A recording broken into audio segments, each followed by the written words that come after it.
आजकल धर्म के व्यापार करने वालों की बाढ़ आई हुई है। हाँ, बहुत बड़ी फौज खड़ी हुई है उनकी।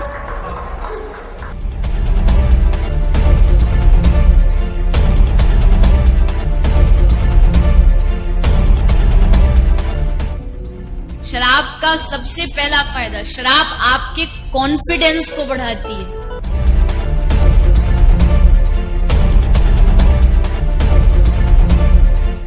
इसीलिए किसी को नाचने का शौक हो पर शर्म से नाच नहीं रहा हो, बस 2 ढक्कन पिला दो। और इस रास्ते पर हमको भटकाने वाले 10-20 नहीं है, सैकड़ों लोग हैं।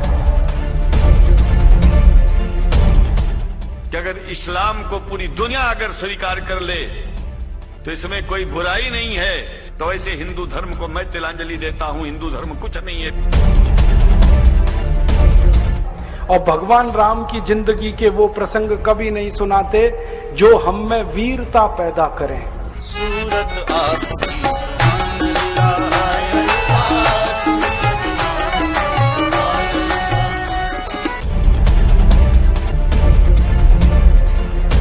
कहीं से 10 करोड़ लूटो, कहीं से 20 करोड़, कहीं से 25 करोड़।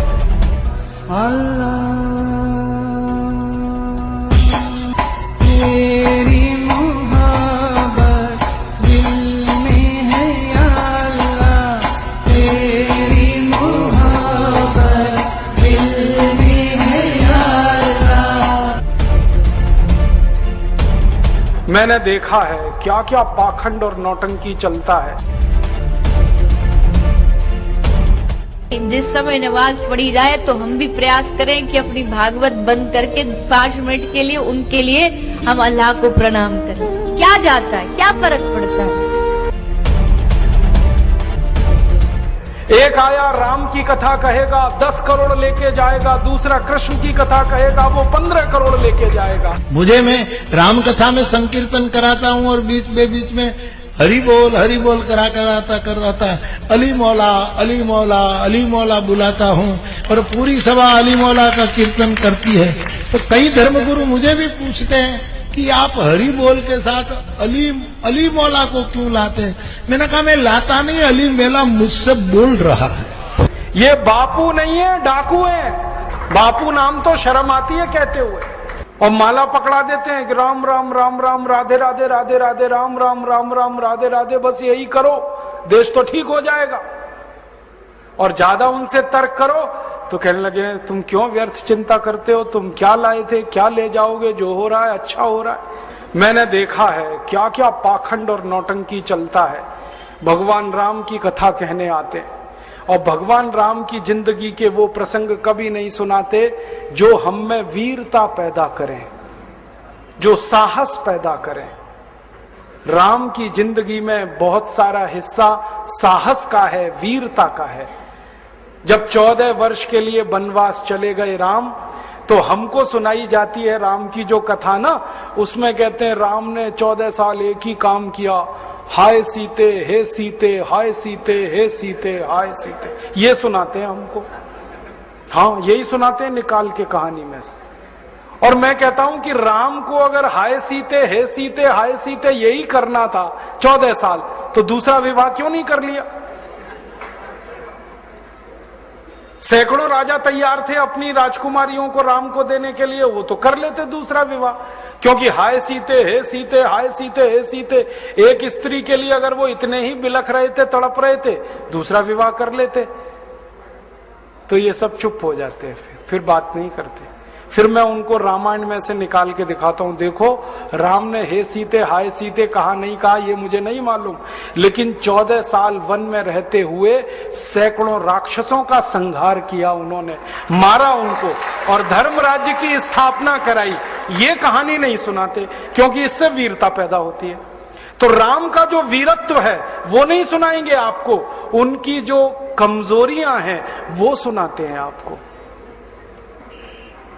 और राम कथा जब वर्णन की जाती है तो मंच पे बैठ के आहा कैसे आंसू ढलल ढलल आंसू निकलेंगे, आपको भी रुलाएंगे, खुद भी रोएंगे।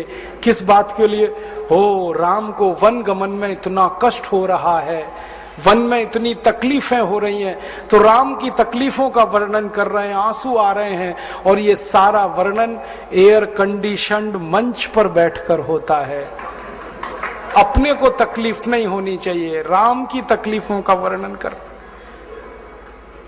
एयर कंडीशन मंच चाहिए, एयर कंडीशन घर चाहिए रहने के लिए, एयर कंडीशन कार चाहिए, और चार्टर्ड प्लेन चाहिए आने और जाने के लिए, तब राम की कथा सुनाई जाएगी।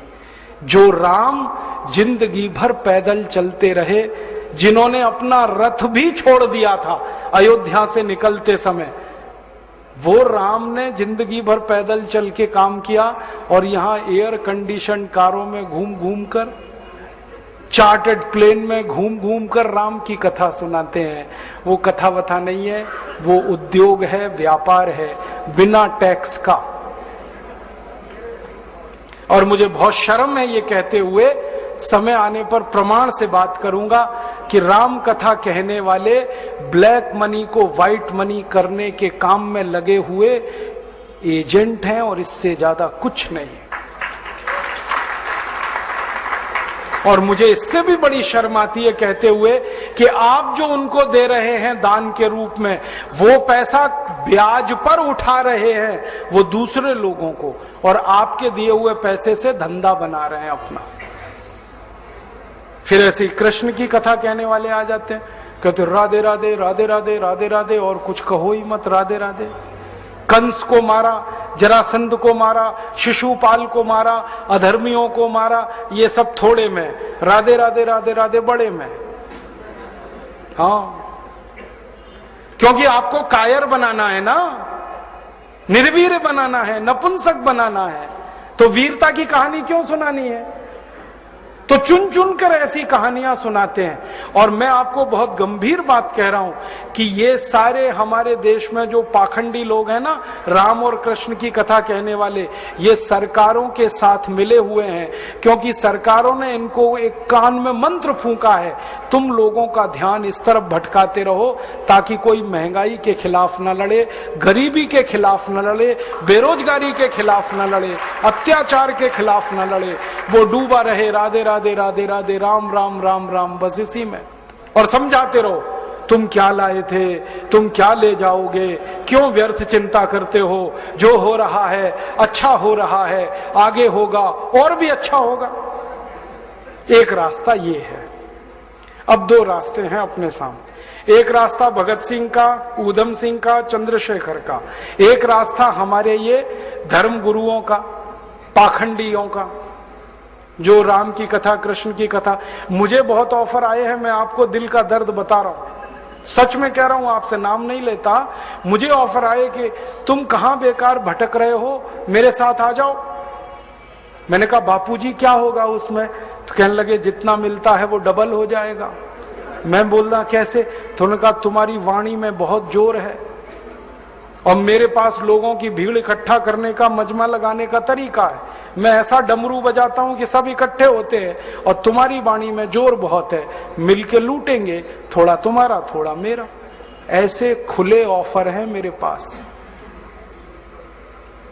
और मैं कहता हूं बापूजी माफ करो। क्यों? कहते तुम्हें पैसे नहीं चाहिए। मैंने कहा पैसे ही चाहिए होते तो बहुत रास्ते हैं मेरे पास, यही एक बचा है। पैसे ही कमाने हैं तो बहुत रास्ते हैं, ये एक रास्ता थोड़ी है। बहुत तरीके हैं, पैसे कमा लूं, घर बना लूं, बीवी बच्चे ले आऊं, करोड़पति हो जाऊं, 10 करोड़पति हो जाऊं, 100 करोड़पति हो जाऊं, बहुत आसान काम है ये तो। थोड़ी चालाकी हो तो सैकड़ों करोड़ बनाना बिल्कुल मुश्किल नहीं है इस देश में। फिर अंत में तो वही होगा ना, सैकड़ों करोड़ हो गए, एक दिन डायबिटीज होगी, एक दिन अर्थराइटिस होगा, एक दिन हार्ट अटैक आएगा, मैं मरने ही वाला हूं। तो मरना तो है ही, वहां भी शायद जल्दी मरूं, क्योंकि जब शरीर में तामस वृत्ति आती है ना तो जल्दी मरता है आदमी। जब तक सात्विक रहता है तब तक थोड़ा दम रहता है, तो तामस वृत्ति आएगी, मरना मुझे वहां भी है। तो क्यों ना इस रास्ते पे चल के मरूं जहां सात्विक वृत्ति भी है, मरना है ये तो पक्का ही है, जिंदा तो कोई रहेगा नहीं। तो भगत सिंह का रास्ता क्या बुरा, ऊधम सिंह का रास्ता क्या बुरा, चंद्रशेखर का रास्ता क्या बुरा? कुछ करके मरो ना, मरेंगे ये सब भी, राम की कथा सुनाते सुनाते हार्ट अटैक आएगा, मरेंगे वो भी। डायबिटीज सबको हो रखी है, मैंने देखा है नजदीक से जाके, सब इंसुलिन लगाते हैं, खाते हैं गोलियां, अपनी डायबिटीज नहीं मिटा पाते, दूसरों को उपदेश देते फिरते। ब्लड प्रेशर सबको बढ़ा हुआ है, क्योंकि ये जो काला धन है ना, इसका हिसाब किताब करने में बीपी ही बढ़ने वाला है। सब बीपी की गोलियां खाते हैं, सब डायबिटीज के लिए शिकार हैं, तो दूसरों को उपदेश देंगे तो मैं भी लग जाऊं, वो एक रास्ता है। एक रास्ता भगत सिंह, उधम सिंह, चंद्रशेखर का भी है। मौत तो दोनों में ही आने वाली है, बस अंतर इतना है, एक मौत ऐसी आएगी जिसको देश और समाज जिंदगी भर याद रखेगा, और एक मौत ऐसी आएगी कोई पूछेगा नहीं।